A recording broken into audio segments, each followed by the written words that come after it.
어르신 외지인이 왔는데 몸매가 쓸만한 것 같습니다. 술 적당히 먹여서 어르신께 대령하겠습니다.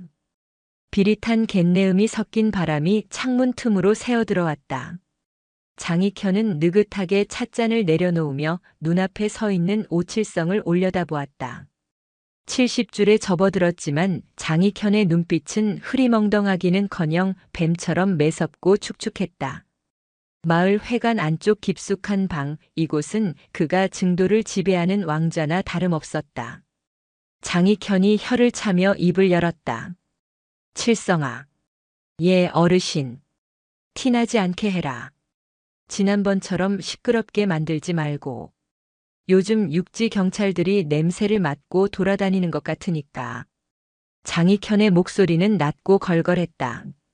겉으로는 인자한 시골 노인의 얼굴을 하고 있었지만 그 주름 사이사이에는 탐욕이 엉겨붙어 있었다. 오칠성은 누런 이를 드러내며 비굴하게 웃었다. 걱정 마십시오. 이번 년은 혼자 왔습니다. 차도 좋은 걸 끌고 온 게 돈도 좀 있어 보이고요. 그냥 관광 온 서울내기 같습니다. 오늘 밤 환영의 핑계로 담가버리면 쥐도 새도 모를 겁니다. 염전에 일할 놈도 부족했는데 돈도 뺏고 몸도 즐기고 일석이조 아니겠습니까? 장익현이 고개를 끄덕였다. 창밖으로 해가 뉘엿뉘엿 넘어가고 있었다. 붉게 물든 갯벌은 아름다웠지만 그 진흙 아래 얼마나 많은 비명이 묻혀 있는지는 아무도 알지 못했다. 검은색 대형 세단이 증도대교를 건너 섬 안쪽으로 미끄러지듯 들어왔다. 운전석에 앉은 도세연은 선글라스 너머로 스쳐 지나가는 풍경을 응시했다. 슬로시티라는 간판이 무색하게, 마을의 공기는 무겁고 정체되어 있었다. 한 달 전, 어머니의 빈자리를 채워주던 유일한 혈육, 외삼촌 한명석의 연락이 끊겼다. 평생을 가난하고 소외된 이들을 위해 헌신해온 사회복지사. 그가 마지막으로 남긴 말은 이 섬 증도에 관한 것이었다. 세연아, 아무래도 이곳은 사람 사는 곳이 아닌 것 같다. 내가 조금 더 알아보고 올라가마. 그것이 마지막이었다. 경찰은 단순 가출이나 실족사 가능성을 언급하며 수사를 미적거렸다. 관할 경찰서 형사의 귀찮다는 듯한 말투가 귓가에 맴돌았다. 세연은 더 이상 공권력을 기다릴 수 없었다. 그녀는 707 특수임무단 시절 적의 심장부에 침투하던 그 감각을 다시 깨웠다. 차창 밖으로 끝없이 펼쳐진 염전이 보였다. 하얀 소금꽃이 피어있는 아름다운 풍경이었지만 세연의 눈에는 그것이 거대한 감옥처럼 보였다. 길가에 드문드문 보이는 주민들은 낯선 차량을 발견하자마자 하던 일을 멈추고 뚫어지라 쳐다봤다. 호기심 어린 시선이 아니었다. 경계와 감시, 그리고 먹잇감을 노리는 맹수의 눈빛이었다. 세연은 마을 회관 앞 공터에 차를 세웠다. 시동을 끄자 정막이 찾아왔다. 그녀는 룸미러로 자신의 얼굴을 확인했다. 차갑고 날카로운 707 팀장 도세연은 없었다. 그저 호기심 많고 세상 물정 모르는 부잣집 관광객 도세연만이 거울 속에 있었다. 차 문을 열고 내리자마자 짭조름한 소금기와 섞인 역한 비료 냄새가 코를 찔렀다. 그녀가 기지개를 켜며 주위를 둘러보는 척하자 마을 어귀 평상에 앉아있던 사내 몇 명이 눈짓을 주고받으며 일어났다. 그중 가장 덩치가 크고 인상이 험악한 남자가 다가왔다. 오칠성이었다. 어따 귀한 손님이 오셨네. 서울서 오셨소? 오칠성이 과장된 친절을 베풀며 물었다. 세연은 그가 입고 있는 작업복 상의 주머니에 꽂힌 낡은 휴대전화와 손톱 밑에 낀 검은 때를 놓치지 않고 포착했다. 그리고 무엇보다 그에게서 풍기는 역한 술 냄새와 피냄새 비슷한 비린내가 본능적인 경고등을 울렸다. 세연은 선글라스를 살짝 내리며 밝게 웃었다. 네, 휴가차 잠시 들렀습니다. 여기가 경치가 그렇게 좋다고 해서요. 근데 마을이 참 조용하네요. 경치 좋지라. 우리 증도가 공기도 맑고 사람 인심도 좋기로 유명하여. 헌디 숙소는 잡으셨소? 예약 안 했으면 이 근방에 방 잡기 힘들 것인디. 오칠성이 음흉한 눈빛으로 세연의 몸을 위아래로 훑었다. 얇은 니트 위로 드러난 그녀의 탄탄한 몸선에 시선이 머물렀다. 세연은 불쾌감을 억누르며 고개를 저었다.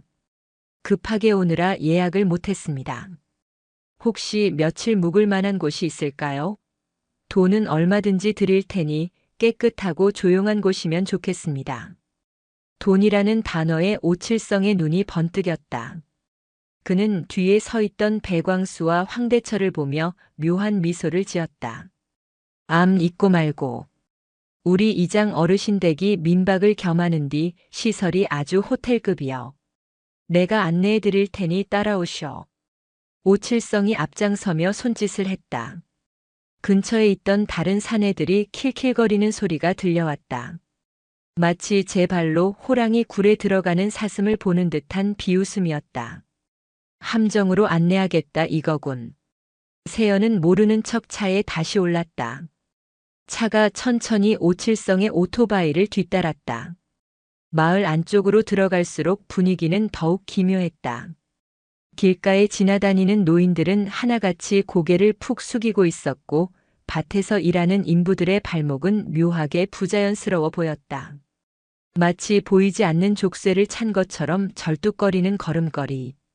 이장 집은 마을 가장 높은 곳에 위치한 2층 양옥집이었다. 붉은 벽돌로 지어진 집은 주변에 쓰러져가는 슬레이트 집들과 확연히 대조되었다.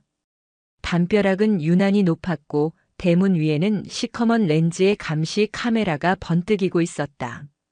세연의 눈이 가늘어졌다. 카메라의 각도가 이상했다.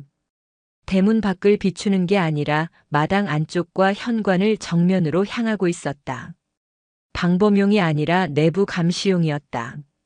누군가 도망치는 것을 막기 위한 구조. 집이 참 크네요. 정원도 예쁘고. 세연이 차에서 내려 감탄하는 척했다. 현관문이 열리고 개량 한복을 입은 노인이 지팡이를 짚고 걸어 나왔다. 장익현이었다. 희끗희끗한 머리에 인자한 미소를 띠고 있었지만 세연은 707 시절 수많은 테러리스트를 상대하며 익힌 직감으로 알 수 있었다. 저 노인이 이 역겨운 냄새의 근원지라는 것을. 어서 오시게. 누추한 섬까지 오느라 고생이 많았네. 내가 이 마을 이장인 장익현이라네. 안녕하세요. 도세연이라고 합니다. 방이 있을까 해서 여쭤보러 왔습니다. 허허, 젊은 처자가 혼자 여행을 다니는 게 용감하구먼. 마침 2층 별채가 비어 있으니 거기 쓰면 되겠네. 우리 마을은 손님을 그냥 보내는 법이 없지. 장익현이 오칠성에게 눈짓했다. 칠성아, 짐 좀 들어드려라. 그리고 오늘 저녁에 마을 회관. 아니, 우리 집 마당에서 조촐하게 환영회를 열 테니 준비하고. 예, 어르신. 아주 성대하게 준비하겠습니다. 오칠성이 세연의 트렁크 쪽으로 다가와 가방을 꺼내려 했다. 세연이 자연스럽게 그의 앞을 막아섰다. 아, 괜찮습니다. 귀중품이 있어서 제가 드는 게 편해요. 그녀의 목소리는 부드러웠지만 단호했다. 오칠성이 멈칫하는 사이 세연은 가방을 낚아채듯 어깨에 맸다. 그 안에는 갈아입을 옷가지 외에도 초소형 녹음기, 고성능 액션캠, 위치 추적기, 그리고 특수 제작된 3단봉이 들어있었다. 안내받은 2층 방은 겉보기엔 깔끔했다. 창문 밖으로는 마을 전경과 멀리 염전이 한눈에 들어왔다. 오칠성이 방문을 닫고 나가자마자 세연의 눈빛이 변했다. 관광객의 가면을 벗고 사냥꾼의 본색을 드러냈다. 그녀는 가방을 내려놓고 주머니에서 손바닥만 한 탐지기를 꺼냈다. 전원을 켜자마자 붉은 불빛이 깜빡이며 진동했다. 역시 탐지기가 텔레비전 셋톱박스와 화장대 거울을 가리켰다. 교묘하게 숨겨진 초소형 렌즈가 보였다. 침대를 정면으로 비추는 각도였다. 이들은 단순한 시골 텃세꾼들이 아니었다. 조직적이고 치밀하며 악랄했다. 세연은 탐지기를 끄고 침대에 걸터 앉았다. 일부러 카메라가 잘 보이는 각도였다. 그녀는 휴대전화를 꺼내 친구에게 통화하는 척 연기를 시작했다. 지수야. 나 도착했어. 여기 진짜 좋다. 이장님도 너무 친절하시고. 응, 며칠 푹 쉬다 갈 거야. 걱정 마. 그녀의 목소리는 밝았지만 시선은 창밖 멀리 염전 쪽을 향해 있었다. 해가 지고 어둠이 깔리기 시작하자 염전 창고 쪽에 희미한 불빛이 들어왔다. 그리고 바람결에 섞여 들려오는 미세한 소리. 잘못했습니다. 한 번만. 갈매기 울음소리가 아니었다. 인간의 비명이었다. 세연의 주먹이 하얗게 질렸다. 삼촌이 저곳에 있을지도 모른다. 당장이라도 뛰쳐나가고 싶었지만 그녀는 참아냈다. 지금 섣불리 움직이면 삼촌뿐만 아니라 이곳에 억류된 모든 피해자를 위험에 빠뜨릴 수 있다. 완벽한 설계가 필요했다. 똑똑. 방문 노크 소리와 함께 오칠성의 목소리가 들려왔다. 손님, 식사 준비 다 됐습니다. 내려오시죠. 세연은 거울을 보며 표정을 풀었다. 다시 순진한 얼굴로 돌아갔다.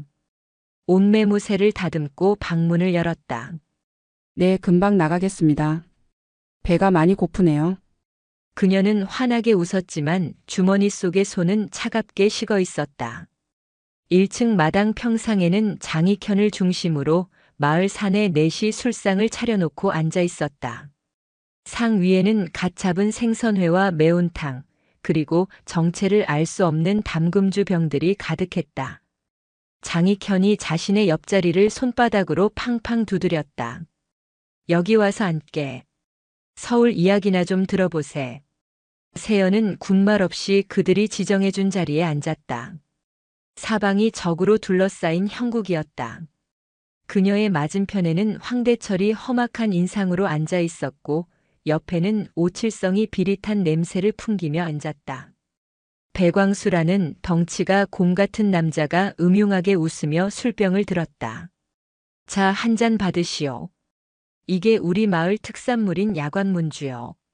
몸에 아주 기가 막히지. 감사합니다. 제가 술을 잘 못하지만 성의를 봐서 한 잔만 할게요.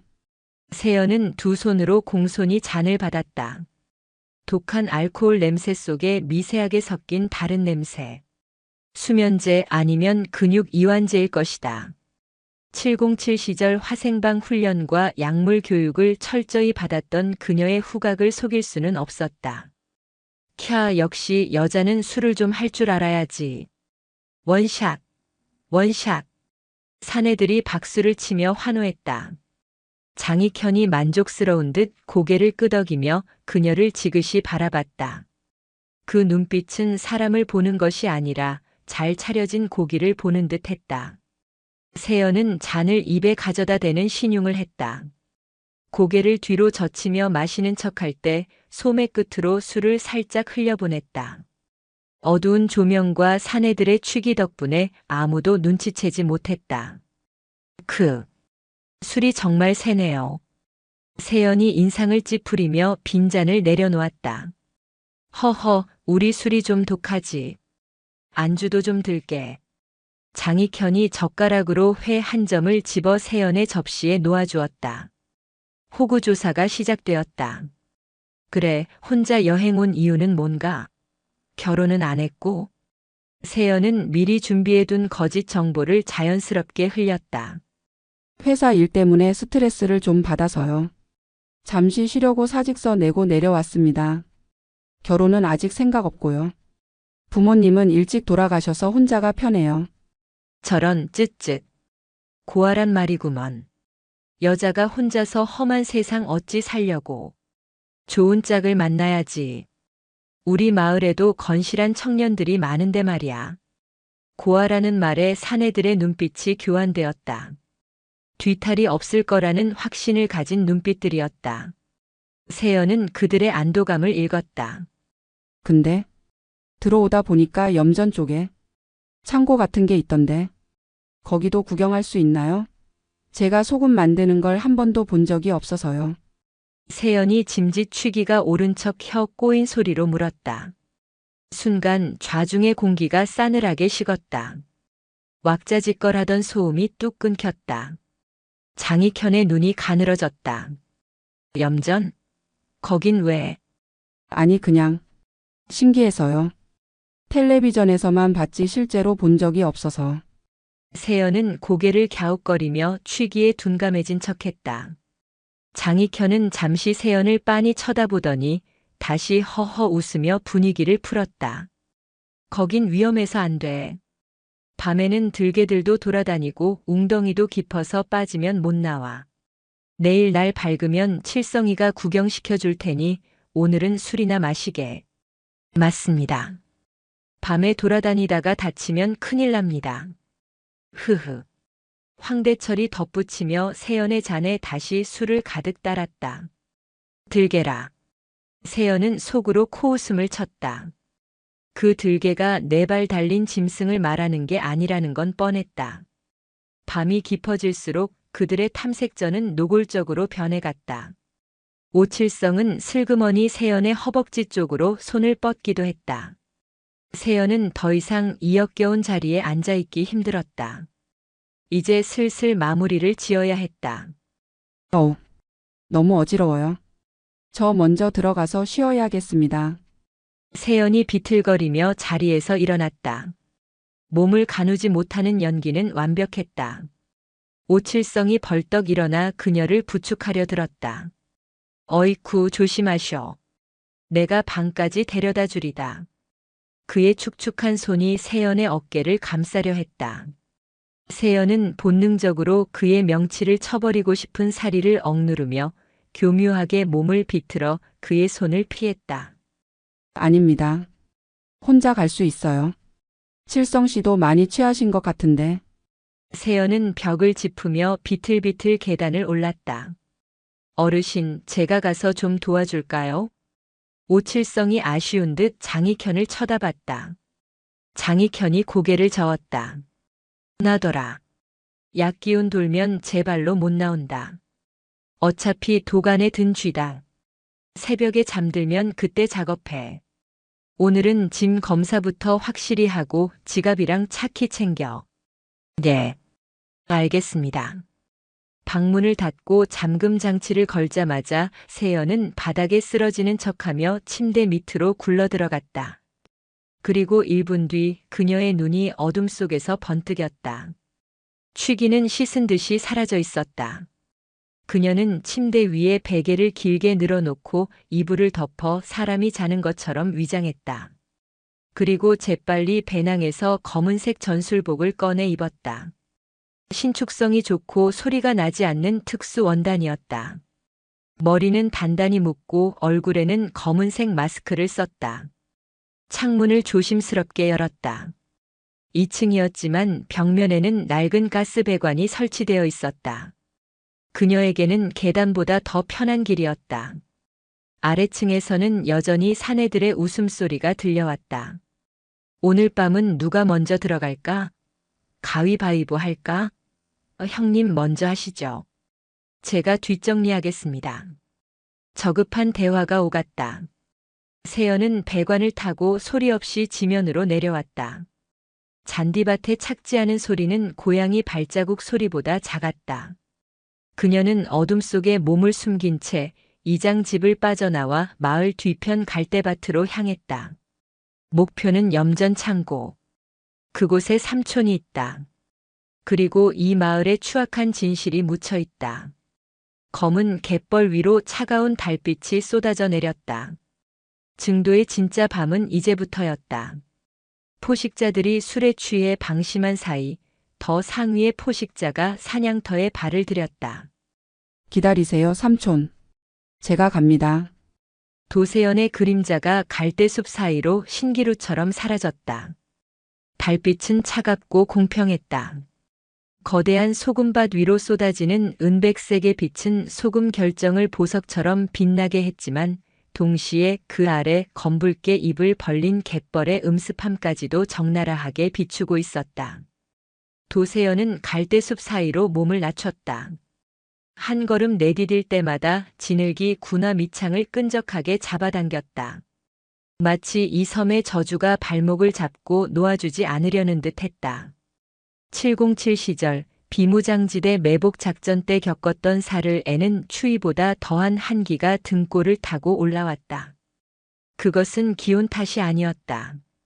공기 중에 떠다니는 썩은 물비린내와 인간의 악의가 뒤섞인 악취 때문이었다.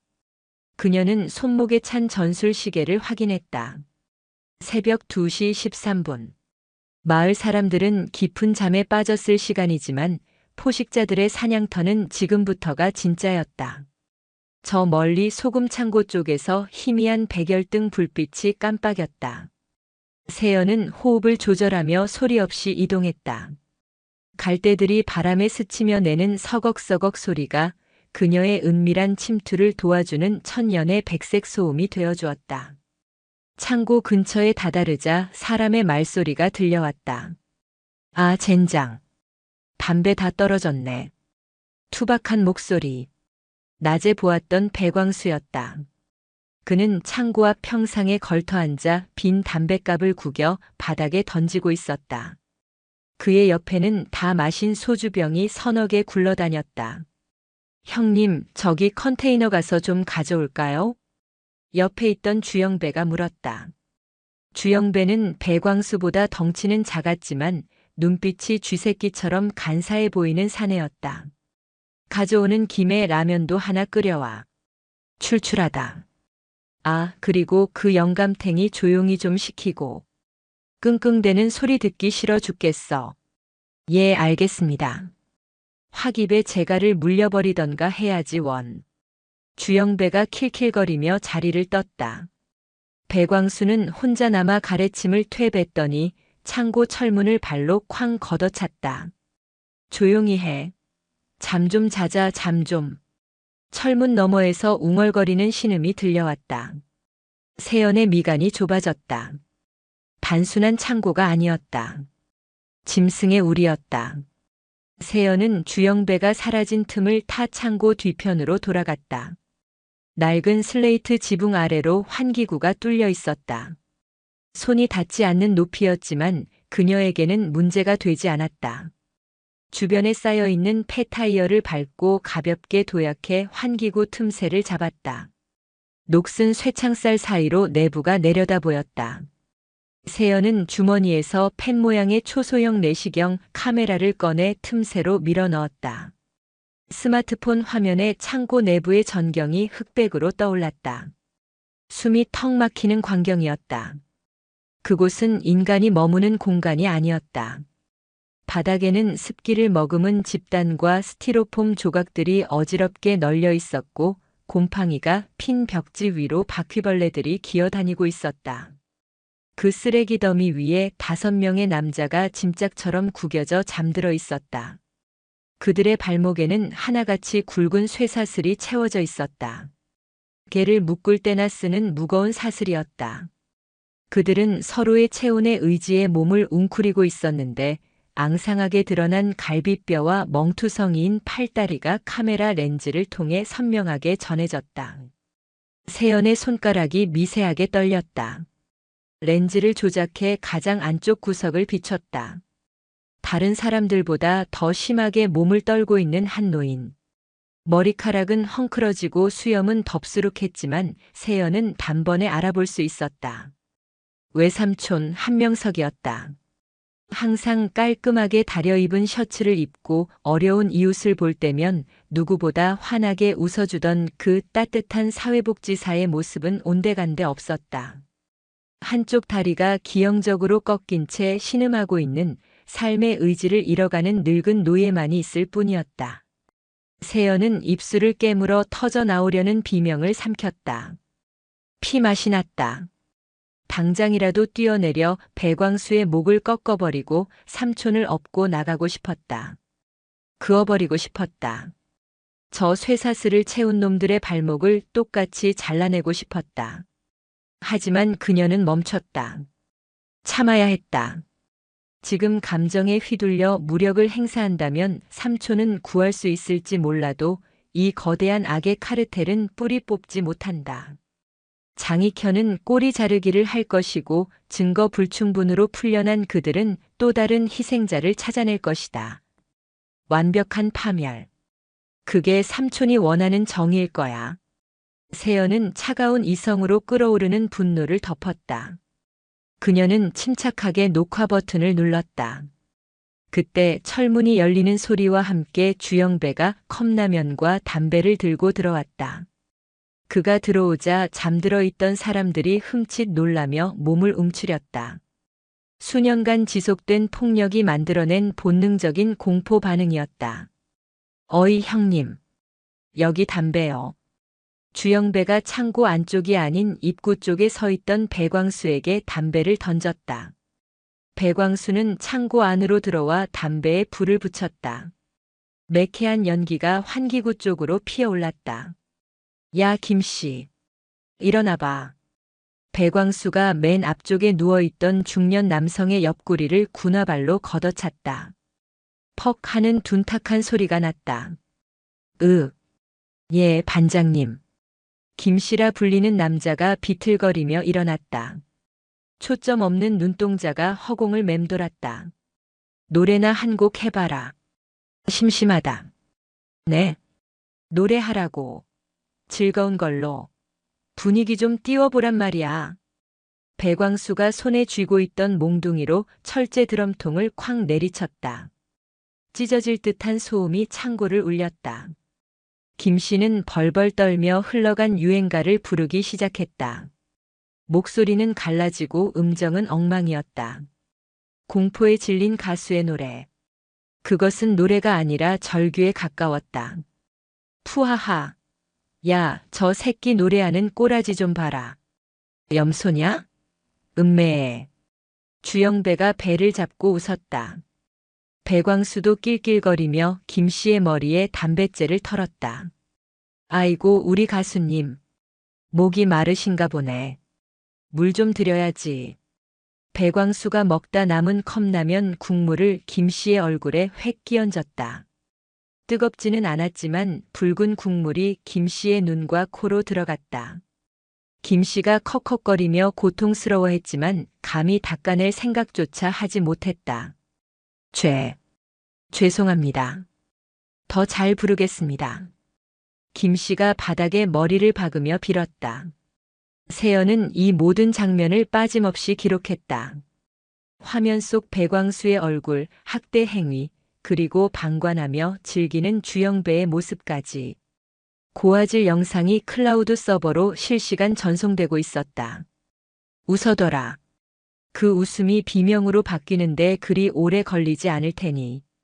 세연은 카메라를 회수하고 창고 외벽 틈새에 쌀알만 한 크기의 고성능 도청 장치를 설치했다. 이제 창고 안의 모든 소리는 그녀의 귀나 다름없었다. 그녀는 지붕에서 내려와 다시 어둠 속으로 스며들었다. 다음 목표는 염전관리사무소였다. 놈들의 돈줄과 인맥을 파악해야 했다. 사무소는 창고에서 50m 정도 떨어진 컨테이너 박스였다. 창문 너머로 안을 들여다보니 불은 꺼져 있었다. 세연은 머리핀 하나를 꺼내 자물쇠 구멍에 넣었다. 707 대테러 팀장에게 이 정도 구형 자물쇠는 장난감이나 마찬가지였다. 딸깍. 경쾌한 소리와 함께 문이 열렸다. 사무실 안으로 들어선 세연은 펜라이트를 입에 물고 빛이 새어나가지 않도록 손으로 감싸 쥐었다. 책상 위에는 각종 고지서와 담배꽁초가 수북이 쌓여 있었다. 벽면 화이트보드에는 출하량, 인부관리 미수금 등의 항목이 적혀 있었다. 세연은 책상 서랍을 뒤졌다. 잠겨있는 아래 칸 서랍을 능숙하게 열자 두툼한 장부 하나가 나왔다. 겉표지에는 마을 발전 기금 현황이라고 적혀 있었지만 내용은 전혀 달랐다. 그녀가 장부를 펼치자 증도라는 작은 섬이 어떻게 거대한 범죄의 소굴이 되었는지 보여주는 지도가 펼쳐졌다. 2024년 10월 5일. 김 사장 인력 소개소 현금 5천. 작업비 별도. 2024년 11월 12일 증도 파출소 회식비 지원 김경희 용돈 300 2024년 12월 1일 군청 위생과 접대비 룸사롱 200 장익현은 돈으로 섬의 눈과 귀를 가리고 있었다. 인력 소개소에서 노숙자나 지적 장애인을 속여 데려오면 경찰은 그들의 실종 신고를 묵살하고 군청 공무원들은 위생 점검을 눈감아주는 구조. 완벽한 카르텔이었다. 그중 눈에 띄는 이름이 있었다. 장기 매매 브로커 닥터 최접선 예정. 김씨 건강 악화 시 처리 논의. 세연의 눈동자가 흔들렸다. 노동력을 착취하다가 쓸모가 없어지면 장기까지 팔아넘기려 했다는 것인가. 인간이 어디까지 추악해질 수 있는지 그 바닥을 보는 기분이었다. 세연은 장부의 모든 페이지를 촬영했다. 손이 떨릴 정도로 분노가 치밀었지만 사진은 한 장도 흔들리지 않았다. 그때였다. 작가를 밟는 자동차 바퀴 소리가 들려왔다. 트럭 한 대가 사무실 쪽으로 다가오고 있었다. 전조등 불빛이 사무실 창문을 훑고 지나갔다. 세연은 즉시 바닥으로 몸을 던졌다. 불빛이 머리 위를 스치고 지나갔다.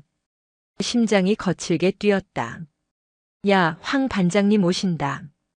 자던 척이라도 해. 밖에서 배광수의 목소리가 들렸다. 트럭 문이 열리고 굵직한 목소리가 들렸다.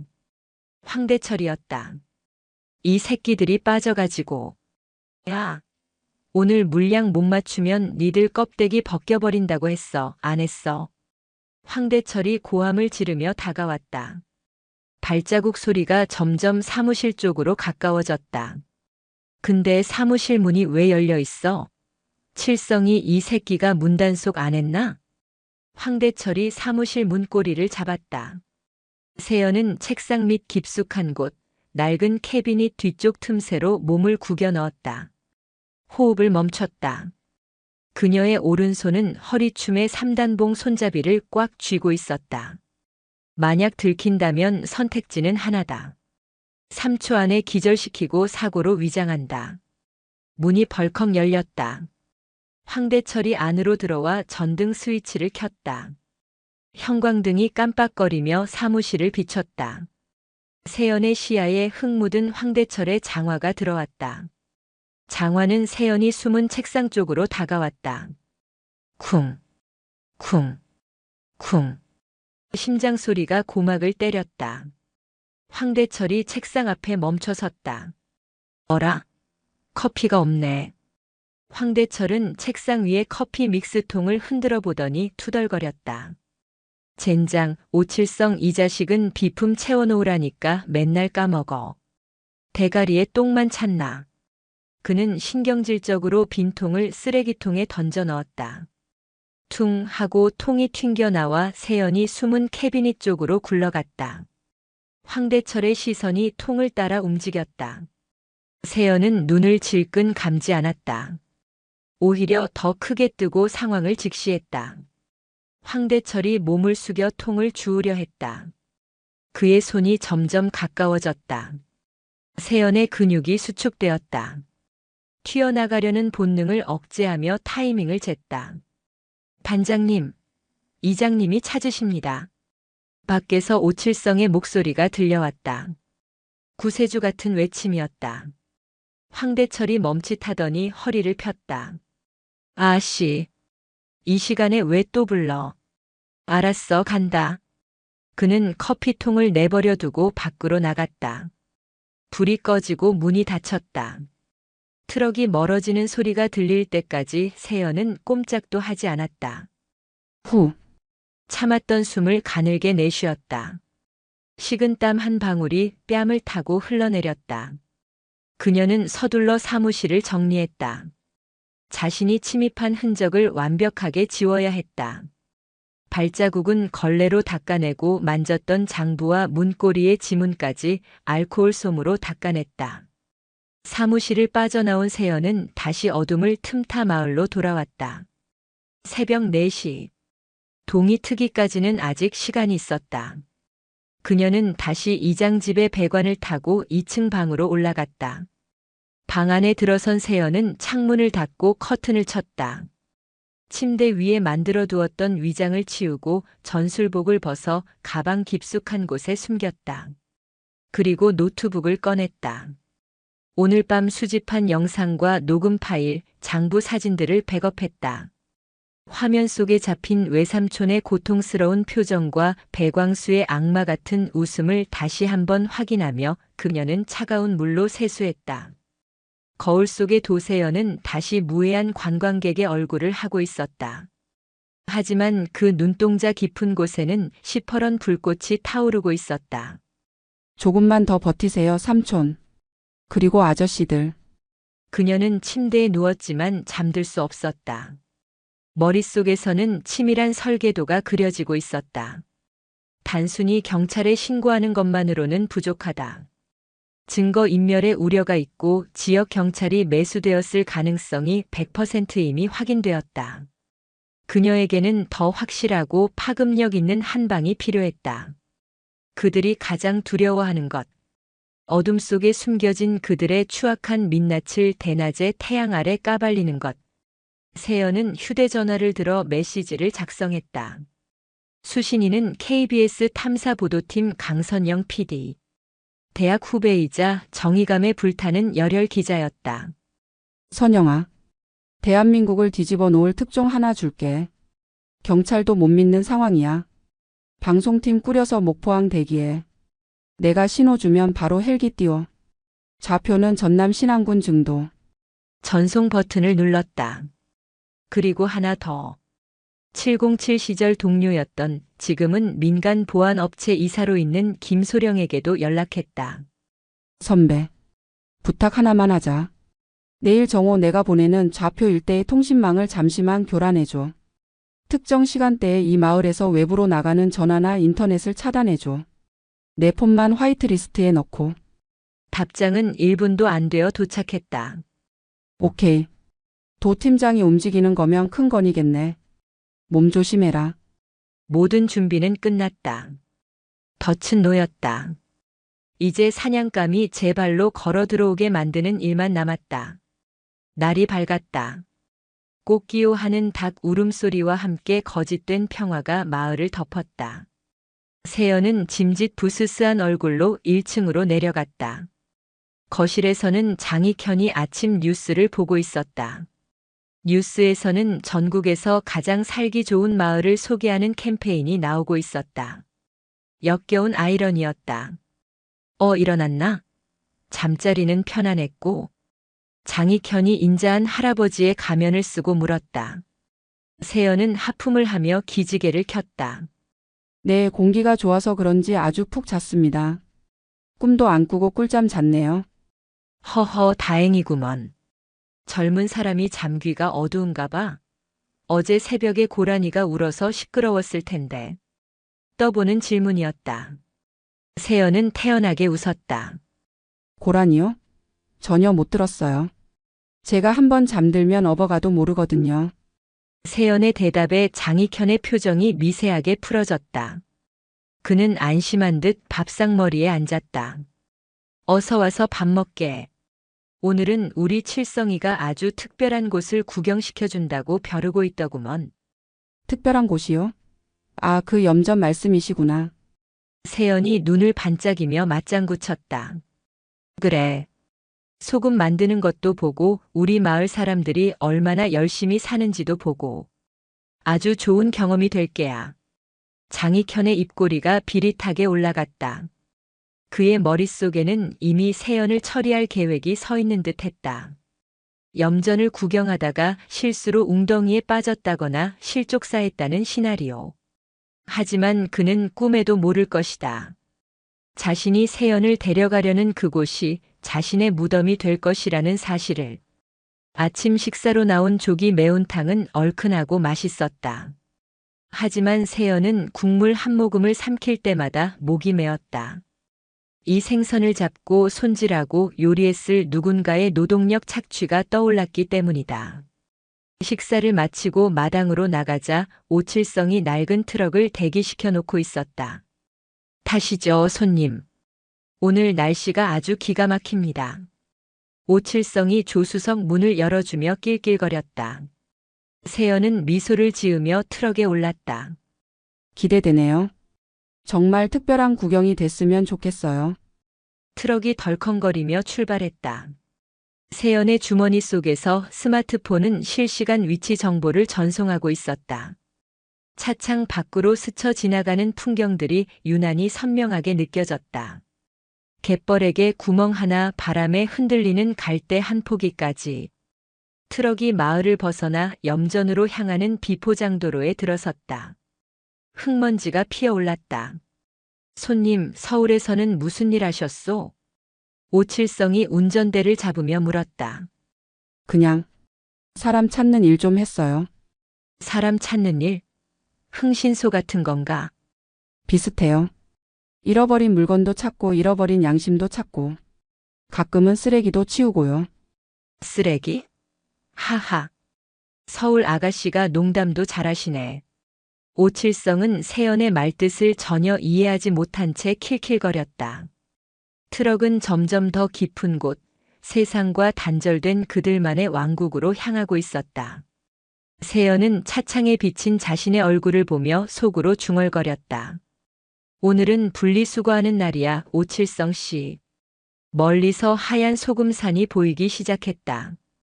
그 아래 검은 개미처럼 움직이는 사람들이 보였다. 지옥의 입구가 열리고 있었다. 트럭은 덜컹거리며 비포장도로를 달렸다. 차창 밖으로 펼쳐진 염전은 끝이 보이지 않을 정도로 광활했다. 바둑판처럼 나누어진 소금밭에는 허리까지 오는 장화를 신은 인부들이 고개 한번 들지 못한 채 대패질을 하고 있었다.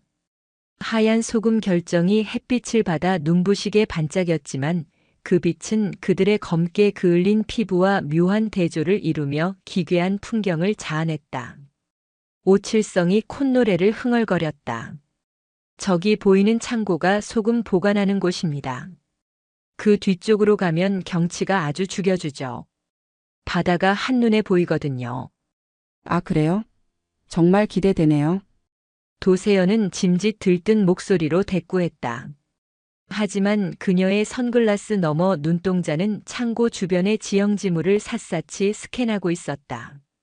퇴로, 은폐물, 그리고 잠복해 있을 적들의 위치까지. 트럭이 창고 앞 공터에 멈춰 섰다.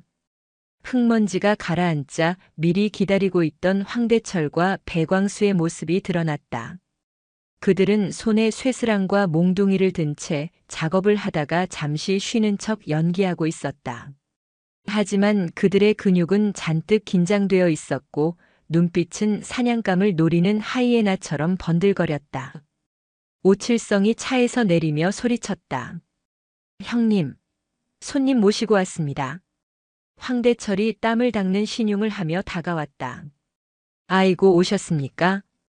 먼 길 오시느라 고생하셨네. 여기가 우리 마을의 보물창고입니다. 안녕하세요. 일하시는데 방해된 건 아닌지 모르겠네요. 세연이 차에서 내려 가볍게 목례했다. 바닷바람이 불어와 그녀의 머리카락을 흐트렸다. 그녀는 자연스럽게 머리를 쓸어 넘기며 재킷 단추에 위장된 바디캠의 렌즈가 정면을 향하도록 조정했다. 방에는요. 자, 이쪽으로 오시죠. 아주 특별한 걸 보여드리겠습니다. 황대철이 창고 뒤편 사람들의 시선이 닿지 않는 사각지대로 손짓했다. 절벽과 맞닿아 있어 떨어지면 바로 갯벌로 추락하는 위험한 곳이었다. 세연은 순순히 그들의 뒤를 따랐다. 오칠성이 퇴로를 차단하듯 그녀의 뒤에 섰다. 포위망이 완성되었다. 창고 뒤편에 도달하자 황대철이 멈춰 섰다. 그는 바닥에 놓인 굵은 밧줄을 발로 툭툭 찼다.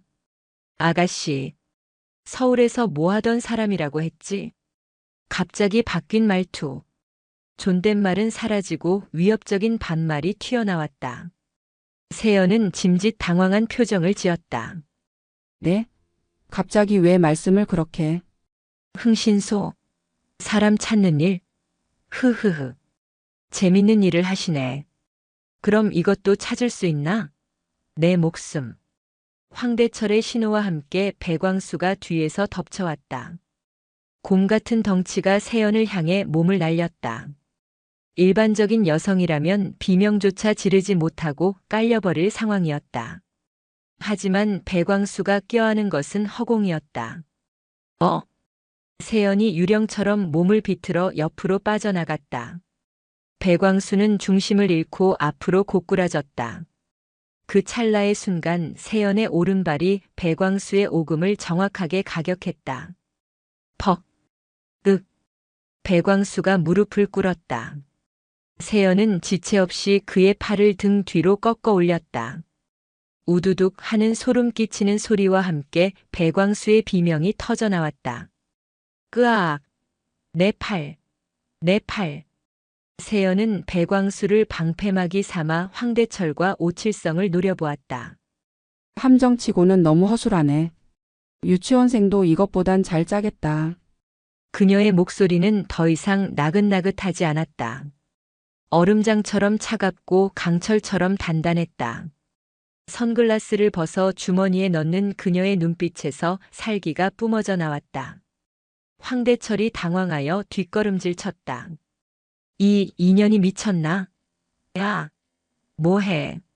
전연 잡아. 오칠성이 품에서 잭나이프를 꺼내들었다. 햇빛을 받아 날카롭게 빛나는 칼날. 죽고 싶어 환장했구나.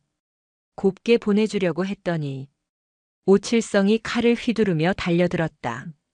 세연은 배광수를 바닥에 밀쳐버리고 오칠성의 손목을 향해 손을 뻗었다. 707 시절 수만 번 반복했던 대검 방어술이었다. 세연의 손날이 오칠성의 손목 안쪽 급소를 강타했다. 악! 칼이 힘없이 바닥으로 떨어졌다. 세연은 그 틈을 놓치지 않고 오칠성의 턱을 손바닥으로 올려쳤다. 턱뼈가 울리는 소리와 함께 오칠성이 뒤로 낮아빠졌다. 기절이었다. 순식간에 두 명이 제압당했다. 황대철은 쇠스랑을 들고 있었지만 감히 덤벼들지 못하고 손을 부들부들 떨었다. 너 정체가 뭐야? 경찰이야? 경찰? 아니, 그보다 좀 더 무서운 사람. 세연이 한 걸음 다가갔다. 황대철이 쇠스랑을 휘둘렀지만 공포에 질린 동작은 크고 느렸다. 세연은 가볍게 허리를 숙여 피한 뒤 황대철의 명치에 주먹을 꽂아 넣었다.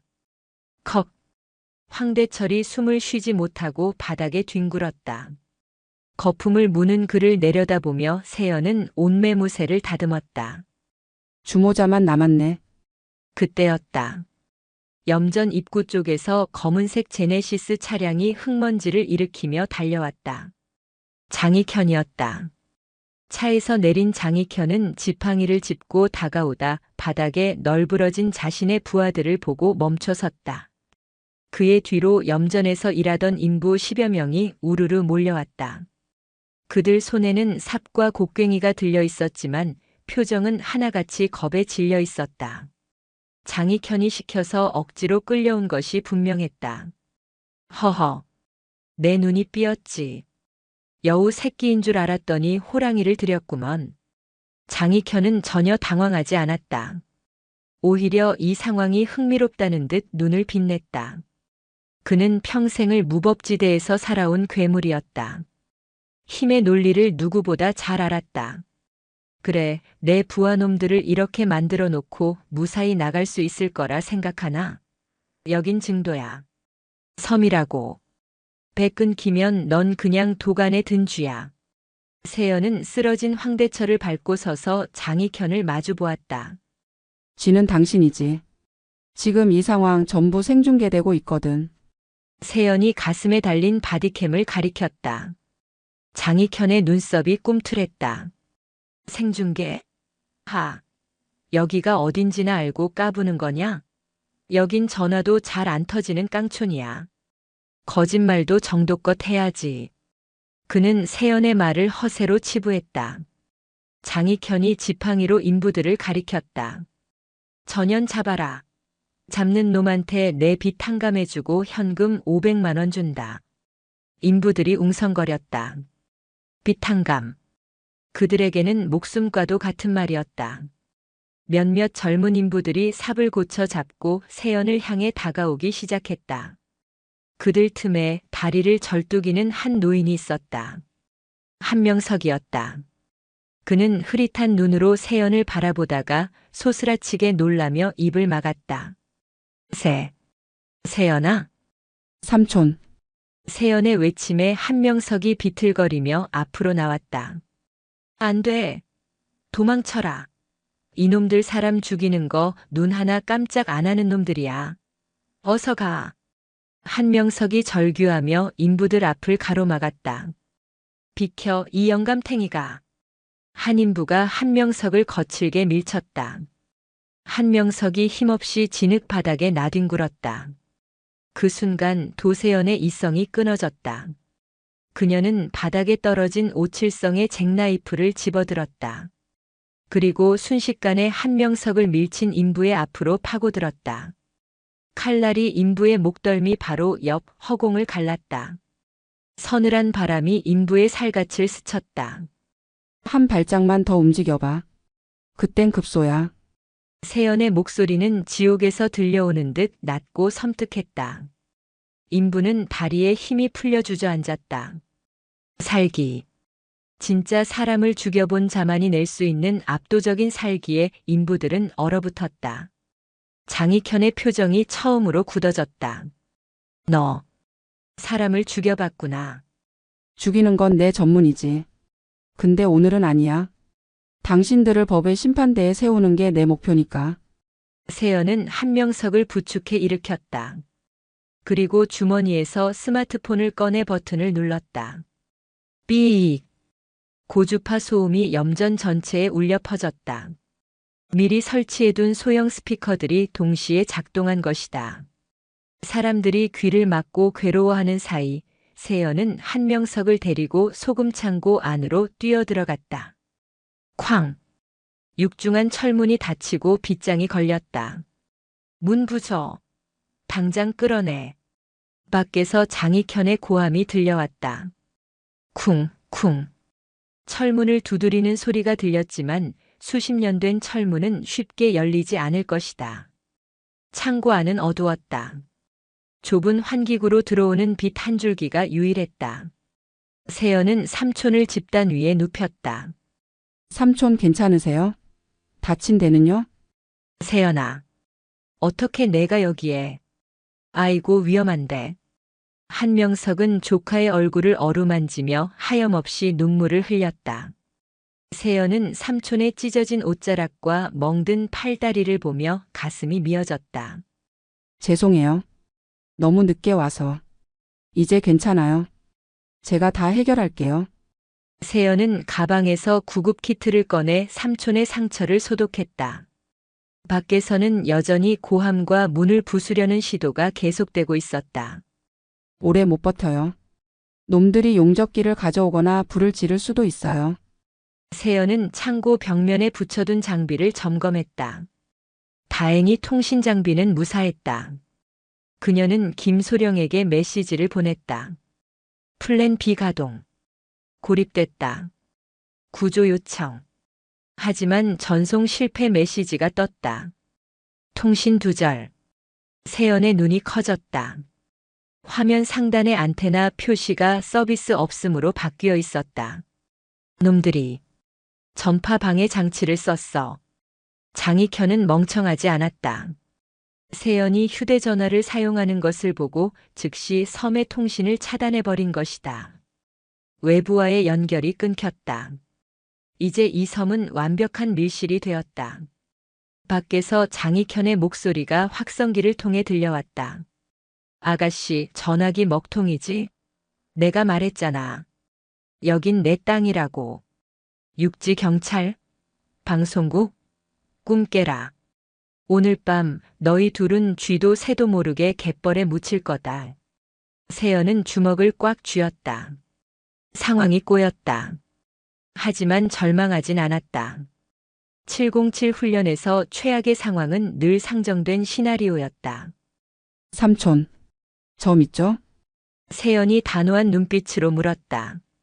한명석이 고개를 끄덕였다. 밤이 되면 움직일 거예요. 제가 놈들의 시선을 끌 테니 삼촌은 저 환기구 밑에 숨어 계세요. 제가 다 정리하고 돌아올게요. 세연은 3단봉을 길게 뽑아들었다. 사냥감이 사냥꾼이 될 시간이었다. 해는 졌고 어둠이 다시 증도를 삼켰다. 하지만 오늘 밤은 고요하지 않았다. 마을 곳곳에 횃불과 서치라이트가 켜졌고 트럭의 엔진 소리가 요란하게 울렸다. 소금 창고 밖은 요새처럼 변해 있었다. 장익현은 마을 청년회뿐만 아니라 육지에서 손님들을 불러들였다. 목포에서 활동하는 폭력 조직 일명 독사파 조직원 10명이 승합차를 타고 들어온 것이다. 회장님, 저 안에 있습니까? 독사파 행동대장 마무라가 야구 방망이를 어깨에 걸치며 물었다. 그래. 아주 독한 년이야. 내 부하 셋을 병신으로 만들었어. 죽이지는 말고 반쯤 죽여서 끌고 와. 내 손으로 직접 처리할 게 있으니까. 장익현이 이를 갈며 말했다. 걱정 마십시오. 계집애 하나 잡는 건 일도 아니죠. 얘들아, 작업 시작해라. 조폭들이 쇠파이프와 회칼을 들고 창고를 포위했다. 그들은 용접기를 가져와 철문의 경첩을 녹이기 시작했다. 치익 하는 소리와 함께 불꽃이 튀었다. 창고 안. 도세연은 숨죽이며 그 소리를 듣고 있었다. 예상보다 많아. 10명. 아니 15명. 정면 돌파는 무리였다. 삼촌을 지키면서 싸우기엔 숫자가 너무 많았다. 그녀는 시선을 위로 돌렸다. 슬레이트 지붕. 낡아서 삐걱거리지만 유일한 탈출구였다. 세연은 한명석을 창고 구석, 소금 포대가 쌓인 틈새에 숨겼다. 절대 나오시면 안 돼요. 무슨 소리가 들려도. 세연아, 조심해라. 세연은 창고 중앙에 쌓여있던 폐타이어와 기름걸레에 불을 붙였다. 순식간에 검은 연기가 피어올랐다. 불이야. 안에서 불이 났다. 밖에서 당황한 목소리가 들렸다. 이 미친년이 자폭이라도 하려나 보다. 문 빨리 열어. 문이 열리는 순간이 기회였다. 세연은 지붕 쪽 환기구를 발로 차 뜯어냈다. 연기가 환기구로 빠져나가며 시야를 가렸다. 그녀는 그 연기 속에 몸을 숨기고 지붕 위로 올라갔다. 철문이 굉음과 함께 뜯겨나갔다. 조폭들이 안으로 우르르 밀려 들어갔다. 콜록콜록. 아무도 없어. 젠장, 어디 갔어? 그들이 우왕좌왕하는 사이 세연은 지붕 위에서 어둠 속으로 몸을 날렸다. 그녀의 목표는 장익현이 있는 본부, 즉 염전 사무실이었다. 통신 차단 장치가 그곳에 있을 확률이 높았다. 세연은 갈대밭을 포복으로 이동했다. 조폭들이 창고 주변을 수색하느라 사무실 쪽 경비가 허술했다. 사무실 앞에 2명. 세연은 바닥에 있는 돌멩이를 집어 반대편 드럼통을 향해 던졌다. 깡! 하는 맑은 소리가 밤 공기를 갈랐다. 뭐야? 저기 뭐가 있는데? 경비를 서던 조폭 1명이 소리난 쪽으로 걸어갔다. 남은 1명이 고개를 돌리는 순간 세연이 어둠 속에서 튀어나왔다. 그녀의 팔이 조폭의 목을 감았다. 소리 지를 틈도 없이 경동맥이 조여졌다. 컥 하는 짧은 신음과 함께 남자가 축 늘어졌다. 세연은 그를 덤불 속에 숨기고 즉시 사무실로 진입했다. 사무실 안에는 예상대로 낯선 기계 장치 하나가 붉은 불빛을 깜빡이고 있었다. 군용 제머였다. 장익현이 군매까지 동원했음을 짐작게 했다. 세연은 제머의 전원을 끄는 대신 배선을 조작해 역으로 이용하기로 했다. 그녀는 제머를 증폭 모드로 바꾼 뒤 주파수를 마을 방송 스피커에 맞췄다. 이제 내 차례야. 그녀는 마이크를 잡았다. 독사파 여러분. 그리고 장익현 씨. 갑작스러운 방송 소리에 밖에서 수색하던 조폭들이 일제히 멈췄다. 스피커에서 흘러나오는 목소리는 기계음처럼 변조되어 더욱 기괴하게 들렸다. 지금부터 술래잡기를 시작합니다. 술래는 당신들이고 나는 사냥꾼입니다. 이게 무슨 개소리야? 방송실 찾아. 저겠다. 마무라가 소리치며 사무실 쪽을 가리켰다. 조폭들이 사무실로 달려들었다. 하지만 세연은 이미 창문을 통해 빠져나간 뒤였다. 그녀는 염전의 지형을 이용해 게릴라전을 펼쳤다. 염전은 미로와 같았다. 좁은 둑길, 깊은 웅덩이, 그리고 미끄러운 진흙. 지형을 모르는 외부인들에게는 지옥이나 다름없었다. 으악! 비명소리가 들렸다. 조폭 한 명이 세연이 미리 설치해둔 와이어에 걸려 웅덩이에 처박혔다. 소금물에 빠진 그는 허우적거렸다. 여기다. 여기 있어. 다른 놈들이 몰려왔지만 그곳에는 바람에 흔들리는 갈대뿐이었다. 퍽. 어둠 속에서 3단봉이 날아와 또 다른 놈의 뒤통수를 가격했다. 끄악. 하나씩 하나씩. 어둠 속에서 적들이 사라졌다. 공포가 독사파 조직원들을 잠식하기 시작했다. 그들은 보이지 않는 적에 대한 두려움으로 서로 뭉치기 시작했다. 장익현은 자신의 차 안에서 이 상황을 지켜보고 있었다. 손이 떨렸다. 도대체 전현 정체가 뭐야? 특수부대라도 나왔어? 그때 장익현의 차 창문을 누군가 똑똑 두드렸다. 누구냐? 장익현이 놀라 소리쳤다. 창문 너머로 도세연의 얼굴이 쓱 나타났다. 피 칠갑을 한 채 웃고 있는 얼굴. 물론 그 피는 그녀의 것이 아니었다. 나와. 이야기 좀 하자. 힉. 장익현은 기겁하며 차 문을 잠그려 했지만 세연이 팔꿈치로 유리를 깨부수고 손을 집어넣어 잠금 장치를 풀었다. 유리 파편이 튀었지만 그녀는 눈 하나 깜짝하지 않았다.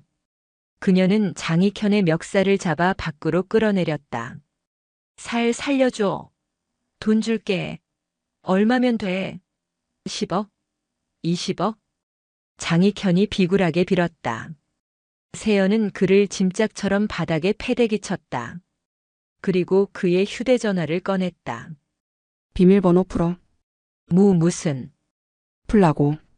세연이 3단봉으로 장익현의 허벅지를 내리쳤다. 아, 알았어. 영이야. 장익현이 떨리는 손으로 잠금을 해제했다. 세연은 즉시 통화 목록과 문자 메시지를 확인했다. 닥터 최 김서장 군수. 모든 증거가 여기 있었다. 그녀는 데이터를 자신의 클라우드로 전송했다. 통신 제머를 망가뜨려 놨기에 전송은 원활했다. 그때 뒤에서 서늘한 기운이 느껴졌다.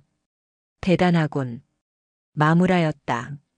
그는 쓰러진 부하들을 뒤로 하고 긴 회칼을 든 채 세연을 노려보고 있었다. 그의 눈빛은 다른 양아치들과 달랐다. 살인을 해본 놈의 눈빛이었다. 하지만 게임은 여기까지다. 마무라가 순식간에 거리를 좁혔다. 칼날이 세연의 복부를 노리고 들어왔다. 세연은 장익현을 발로 차 밀어내며 뒤로 물러섰다. 칼끝이 재킷을 스치고 지나갔다. 빠르네. 세연이 3단봉을 고쳐 잡았다. 너 같은 년은 팔다리를 잘라서 염전 노예들한테 던져줘야 제맛이지. 마무라가 다시 달려들었다. 그의 칼 놀림은 현란했다. 위, 아래, 좌우.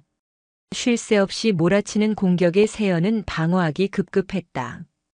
체급 차이와 무기의 리치 차이가 있었다. 하지만 세연은 침착했다. 상대의 패턴을 읽고 있었다. 마무라가 크게 찌르기를 들어오는 순간 세연은 피하는 대신 앞으로 파고들었다. 지금이다. 세연의 3단봉이 마무라의 칼든 손목을 강타했다. 깡! 뼈 부러지는 소리가 났지만 마무라는 칼을 놓지 않았다. 독종이었다. 그는 반대 손으로 주먹을 날려 세연의 얼굴을 가격했다. 입안이 터져 피맛이 났다. 세연은 비틀거렸지만 쓰러지지 않았다. 오히려 그 고통이 그녀의 야성을 깨웠다. 재밌네. 육지 깡패는 좀 다를 줄 알았는데, 세연이 피 섞인 침을 뱉으며 웃었다. 이제 내 차례야. 세연은 3단봉을 접어 넣었다. 그리고 맨주먹을 쥐었다.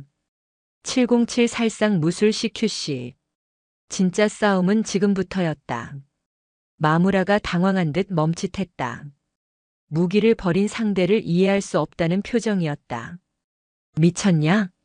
아니, 널 부수기 위해 최적화하는 거야. 세연이 바람처럼 달려들었다. 소금기 머금은 바람이 두 사람 사이를 갈랐다. 독사파 행동대장 마무라는 회칼을 역수로 고쳐주었다. 그는 평생 칼밥을 먹으며 수많은 놈을 담가왔지만 눈앞에 여자처럼 기이한 살기를 내뿜는 상대는 처음이었다. 무기를 버린 여유라니. 그것은 오만이거나 압도적인 자신감 둘 중 하나였다. 후회하게 해주마. 마무라가 바닥을 박차고 튀어나갔다. 짐승 같은 탄력이었다. 그의 칼날이 뱀의 혀처럼 세연의 목덜미를 노리고 파고들었다. 단순한 찌르기가 아니었다. 찌르고 비트는 살점을 도려내려는 악랄한 궤적이었다. 도세연은 물러서지 않았다. 칼끝이 눈앞까지 다가온 찰나 그녀는 상체를 15도 각도로 미세하게 틀었다. 칼날이 그녀의 귓가 머리카락을 스치고 지나갔다. 그 순간이었다. 흡. 짧은 기압과 함께 세연의 왼손이 마무라의 칼든 손목을 안쪽에서 바깥쪽으로 감아쥐었다. 동시에 오른손바닥이 마무라의 턱 밑을 강타했다. 퍽. 뼈와 뼈가 부딪히는 둔탁한 파열음. 마무라의 고개가 뒤로 젖혀졌다. 하지만 그는 독종이었다. 고통을 삼키며 반대쪽 주먹을 휘둘렀다. 세연은 그 주먹을 피하지 않고 자신의 어깨로 받아내며 품으로 파고들었다. 근접 격투술의 핵심은 거리였다. 상대의 공격은 무력화하고 나의 공격은 극대화하는 거리. 세연은 마무라의 품 안에서 몸을 회전시키며 그의 팔꿈치 관절을 역방향으로 꺾었다. 우두둑. 크악. 마무라의 입에서 비명이 터져나왔다. 칼을 쥐고 있던 손에 힘이 풀리며 회칼이 갯벌 진흙 속으로 떨어졌다. 아직 멀었어. 세연의 목소리는 건조했다. 그녀는 비명을 지르는 마무라에게 틈을 주지 않았다. 꺾인 팔을 축으로 삼아 그를 바닥에 매다 꽂았다. 70kg이 넘는 거구가 허공을 반바퀴 돌아 진흙탕에 처박혔다. 커헉. 마무라가 피 섞인 거품을 토해냈다. 늑골이 부러진 듯 숨을 쉴 때마다 가슴을 부여잡았다. 그는 믿을 수 없다는 눈으로 세연을 올려다보았다. 인간이 아니었다. 하지만 세연은 자비가 없었다. 쓰러진 마무라의 위로 올라탄 그녀는 주먹을 들어 올렸다. 너 같은 놈들 때문에 밤길 무서워하는 사람들이 생기는 거야. 쾅! 세연의 주먹이 마무라의 안면에 꽂혔다. 마무라의 눈동자가 뒤집히며 기절했다. 주변은 정적에 휩싸였다. 횃불을 들고 서 있던 나머지 독사파 조직원들은 겁에 질려 뒷걸음질 쳤다. 그들의 대장이 그것도 칼을 든 상태에서 맨손의 여자에게 1분도 안 되어 박살이 났다. 싸울 의지가 꺾이는 것은 당연했다. 다음 덤빌 사람? 세연이 피 묻은 장갑을 고쳐 끼며 조직원들을 둘러보았다. 아무도 움직이지 못했다. 쇠파이프를 든 손들이 덜덜 떨리고 있었다. 그때 멀리서 엔진 소리와 함께 경찰차 사이렌 소리가 들려왔다. 오, 온다. 경찰이다. 장익현이 환호성을 질렀다. 그는 바닥을 기어 차 뒤로 숨어 있다가 사이렌 소리를 듣고는 다시 기세가 등등해져 지팡이를 집어들었다. 하하. 넌 이제 끝났다. 공권력을 이길 수 있을 것 같으냐? 경찰차 3대와 검은색 승합차 1대가 염전 공터로 들이닥쳤다. 차 문이 열리고 제복을 입은 경찰들과 사복 형사들이 내렸다. 그들의 선두에는 배가 남산만하게 나온 중년 남자가 있었다. 신안군 관할 경찰서 형사과장 박성배 경정이었다. 박 과장은 현장을 둘러보더니 인상을 찌푸렸다. 쓰러진 조폭들, 피투성이가 된 마무라, 그리고 그 가운데 우뚝 서 있는 도세연. 이게 다 무슨 난리야? 박 과장님, 전현입니다. 전현이 흉기를 들고 내 사유지에 침입해서 사람들을 다 죽여놨습니다. 당장 사살해 주시오. 장익현이 박 과장의 바짓가랑이를 잡고 늘어졌다. 박 과장은 혀를 차며 세연을 노려보았다.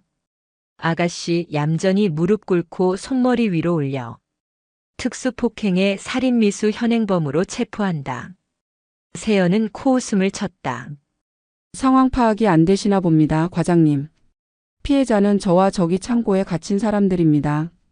이 사람들은 납치, 감금, 폭행을 일삼은 범죄자들이고요. 시끄러. 판단은 판사가 하는 거야. 우리는 신고받고 출동했을 뿐이고.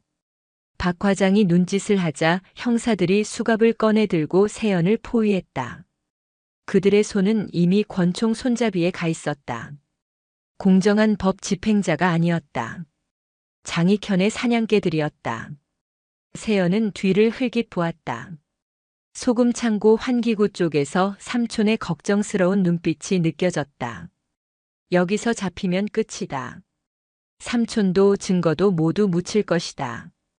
경고하는데 다가오지 마시죠. 당신들이 받은 뒷돈 뇌물장부 녹취록 이미 다 넘어갔습니다. 세연의 말에 박 과장의 눈썹이 꿈틀했다. 뭐? 장부?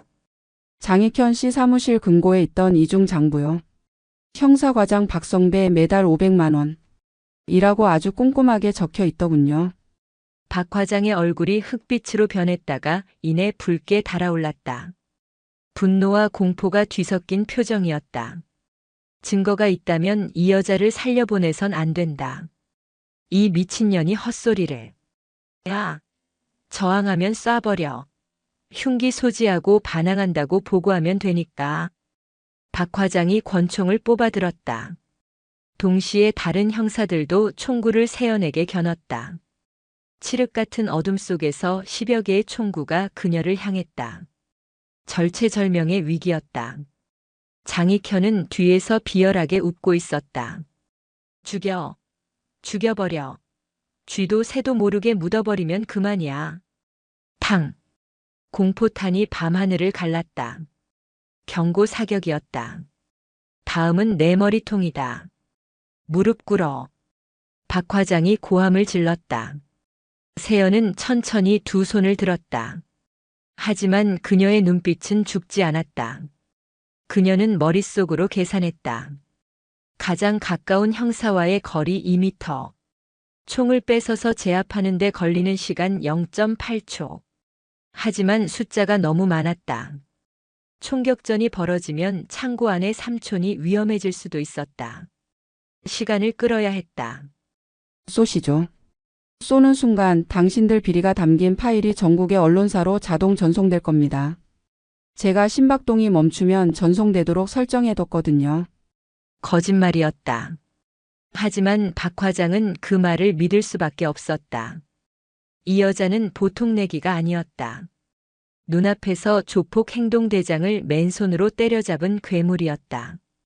박 과장의 손이 떨렸다. 쏘지도 안 쏘지도 못하는 진퇴양난. 개소리 마. 그딴 기술이 어디 있어? 믿기 싫으면 당겨보시던가. 당신 연금 날아가고 감옥 가는 건 시간 문제니까. 세연의 도발에 박 과장의 이마에서 식은땀이 흘러내렸다. 팽팽한 긴장감이 감돌았다. 그때였다. 소금 창고 쪽에서 쿵, 쿵 하는 소리가 들렸다. 안에서 사람들이 문을 두드리는 소리였다. 살려주세요. 여기 사람 있어요. 도와주세요. 경찰 아저씨. 인부들이 깨어났다. 세연이 피운 연기와 밖의 소란에 잠에서 깬 피해자들이 살려달라고 외치기 시작했다.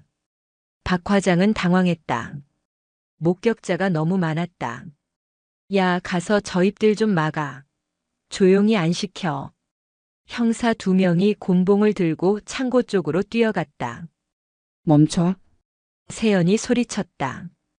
그녀가 움직이려 하자 박 과장이 방아쇠에 손가락을 걸었다. 움직이지 마. 진짜 쏜다. 세연은 이를 악물었다. 무력한 피해자들이 또다시 짓밟히는 꼴을 보고만 있어야 하는가. 그 순간 밤하늘 저 멀리서 둔탁한 프로펠러 소리가 들려오기 시작했다. 두두두두두두. 처음에는 작았지만 점점 거대해지는 소리. 바람이 일기 시작했다. 염전의 소금가루가 회오리처럼 피어올랐다. 모두의 시선이 하늘로 향했다. 거대한 탐조등 불빛이 수직으로 꽂혔다. 대낮처럼 환한 빛이 염전을 비췄다. 눈을 뜰 수 없는 강렬한 빛에 박 과장과 형사들, 그리고 장익현이 팔로 눈을 가렸다. 방송국 헬기였다. 헬기 옆면에는 KBS 보도국이라는 글자가 선명했다. 그리고 그 뒤로 검은색 헬기 2대가 더 나타났다. 경찰청 마크가 찍힌 헬기였다. 지역 경찰이 아닌 서울 본청에서 날아온 항공대였다. 드디어 왔군. 도세연은 입꼬리를 올렸다. 그녀가 강선영 PD에게 보낸 좌표가 정확히 적중했다. 헬기에서 확성기 소리가 울려 퍼졌다. 여기는 대한민국 경찰청 광역수사대입니다. 아래 있는 병력들은 무기를 버리고 즉시 투항하십시오. 다시 알립니다. 즉시 무기를 버리지 않으면 발포하겠습니다. 박 과장은 망연자실한 표정으로 하늘을 올려다보았다. 광역수사대. 지역 경찰의 비리를 감찰하고 수사하는 저승사자들이 떴다. 그것도 방송국 헬기를 대동하고. 에이, 이게 뭐야? 어떻게 서울에서? 장익현이 주저앉았다. 지팡이가 진흙탕에 처박혔다. 그는 이해할 수 없었다. 자신의 왕국은 완벽했는데, 군수도 서장도 다 자기 편이었는데, 세연은 기회를 놓치지 않았다. 멍하니 서 있는 박 과장에게 달려들어 손목을 꺾고 권총을 뺏었다. 악! 박 과장이 비명을 지르며 무릎을 꿇었다. 세연은 능숙하게 권총의 슬라이드를 당겨 탄을 확인하고 헬기를 향해 수신호를 보냈다. 안전 확보. 지상에서는 흙먼지를 일으키며 검은색 스타렉스 차량들이 줄지어 들어왔다. 광수대 형사들이었다. 그들은 지역 경찰들과 조폭들을 순식간에 포위했다. 무기 버려. 엎드려. 손머리 위로. 움직이면 쏜다. 상황은 역전되었다. 방금 전까지 포식자였던 자들이 순식간에 먹잇감이 되었다. 형사들이 박 과장과 부패 경찰들의 허리춤에서 총을 압수하고 수갑을 채웠다. 박성배 경정. 당신을 뇌물수수, 직권남용, 특수감금 방조 혐의로 체포한다. 당신들 다 끝났어. 광수대 팀장이 박 과장의 멱살을 잡고 흔들었다. 박 과장은 고개를 푹 숙인 채 아무 말도 하지 못했다. 세연은 총을 형사에게 건네주고 장익현에게 걸어갔다. 늙은 악마는 바들바들 떨고 있었다. 오줌을 지렸는지 바지가 축축했다. 일어나. 세연이 차갑게 명령했다. 장익현은 고개를 저으며 뒷걸음질 쳤다. 나는 몰라. 저놈들이 다 한 거야. 나는 그냥 늙은이일 뿐이야. 끝까지 비겁했다. 세연은 장익현의 멱살을 잡아 일으켜 세웠다. 저기 봐. 세연이 손가락으로 가리킨 곳에는 헬기에서 내려온 카메라 기자가 이 모든 상황을 촬영하고 있었다. 붉은 불이 들어온 카메라 렌즈. 그것은 총구보다 더 무서운 심판의 눈이었다. 당신이 만든 지옥 이제 전 국민이 다 알게 됐어. 당신이 그토록 좋아하던 돈? 이제 변호사비로 다 써도 모자랄걸. 에이, 인연이. 장익현이 도끼를 품고 세연에게 달려들려 했지만 광수대 형사들이 그를 덮쳤다. 차가운 수갑이 그의 손목에 채워졌다. 이거 나. 내가 누군지 알아. 군수한테 전화해. 서장 나오라고 해. 장익현이 발악했지만 형사들은 그를 짐짝처럼 호송차에 밀어넣었다. 상황이 정리되자 소금 창고 쪽으로 시선이 쏠렸다. 형사들이 용접기를 가져와 녹아붙은 철문을 뜯어냈다. 끼익. 철문이 열리자 역한 냄새가 쏟아져 나왔다. 그리고 그 안에서 짐승처럼 갇혀있던 사람들이 하나둘 걸어 나왔다. 빛을 본 그들은 눈을 제대로 뜨지 못하고 손으로 가렸다. 세상에. 현장에 있던 여기자가 입을 틀어막았다. 처참한 몰골이었다. 어떤 이는 다리를 절고 어떤 이는 영양실조로 배만 불룩했다.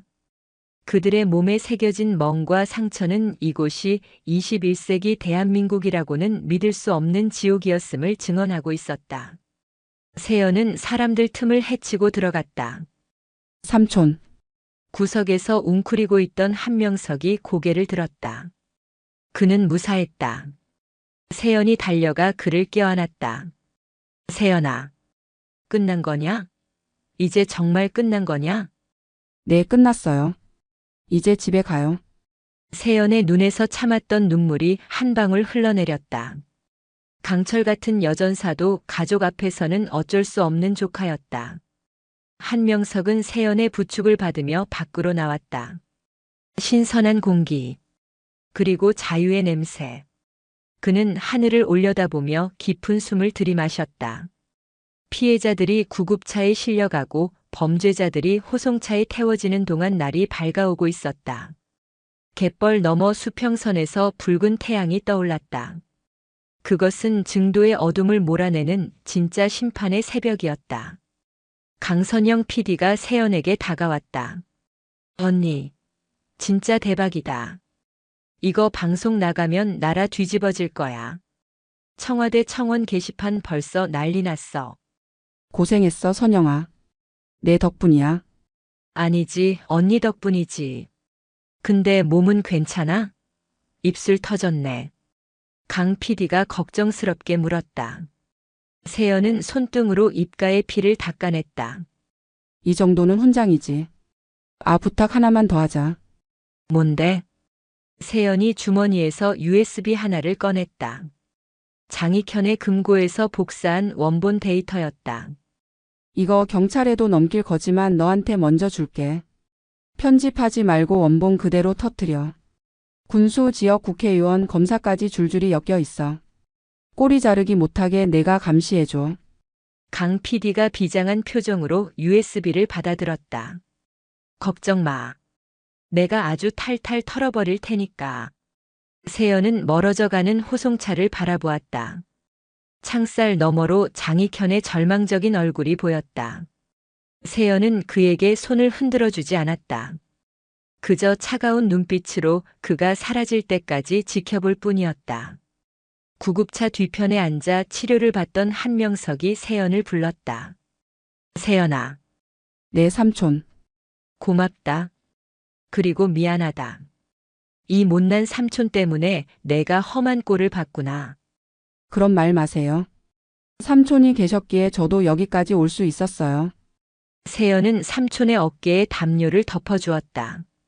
그리고 저 이제 백수가 아니라 새로운 직업을 찾은 것 같아요. 새로운 직업? 네.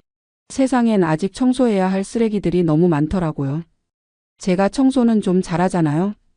세연이 장난스럽게 웃으며 주먹을 쥐어 보였다. 한명석도 허허 웃으며 고개를 끄덕였다. 동이 튼 증도의 아침은 눈부셨다. 염전의 소금꽃들이 햇빛을 받아 다이아몬드처럼 빛났다. 어제까지만 해도 그것은 노예들의 피와 땀이었지만 오늘부터는 정화된 하얀 결정체가 될 것이다. 도세연은 떠오르는 태양을 바라보며 깊게 심호흡했다. 그녀의 두 번째 전쟁은 승리로 끝났다. 하지만 그녀는 알고 있었다. 이것은 끝이 아니라 시작이라는 것을. 어딘가에서 또 다른 비명이 들려온다면 그녀는 언제든 다시 짐승의 이빨을 드러낼 준비가 되어 있었다. 검은 세단이 흙먼지를 일으키며 섬을 빠져나갔다. 백미러 속에 비친 증도는 이제 평화로워 보였다. 진짜 평화가 찾아온 것이다.